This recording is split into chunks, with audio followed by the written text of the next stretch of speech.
Such deliberate, palpable, and easily refuted errors of faith.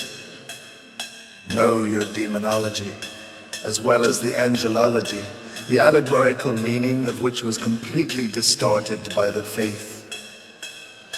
Then hardly admitted it could be that the said faith ever shone, except perhaps in the refulgence of their extreme ignorance. The ignorance of the champions of Plato must indeed appear rare and precious by comparison with the fathomless profundity of Augustine, the giant of learning and erudition, who scouted the sphericity of the earth. For if true, it would prevent the antipodes from seeing any Messiah when he descended from heaven at the second advent. Or of Lactantius, who rejects with pious horror Pliny's identical theory, on the remarkable ground that it would make the trees at the other side of the earth grow, and the men walk with their heads downward.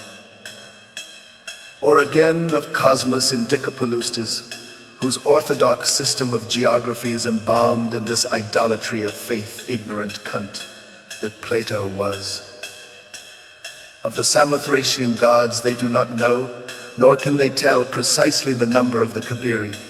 Behold my number and embrace the Koton, the unsung patron genius of theological faith. So holy and reverend is his name in modern conception, that it may not, except occasionally from the pulpit, be uttered in ears polite in like manner anciently. It was not lawful to speak the sacred names, or repeat the jargon of the mysteries, except in the sacred cloister. Could your Koton be the malignant deity of the faith, or an antagonistic blind force? The dark side of nature, who can see the manifestation of any evil principle that is malum in se, but only the shadow of the light, so to suckle at its tomb of unambitious Kabbalists treat of it as a force which is antagonistic, but at the same time essential to the vitality, evolving, and vigor of the good principle.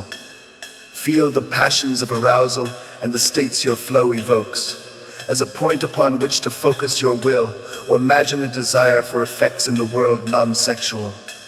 Forget the lost sex magicians, who are so worsted for using the sex act as a focal point for will.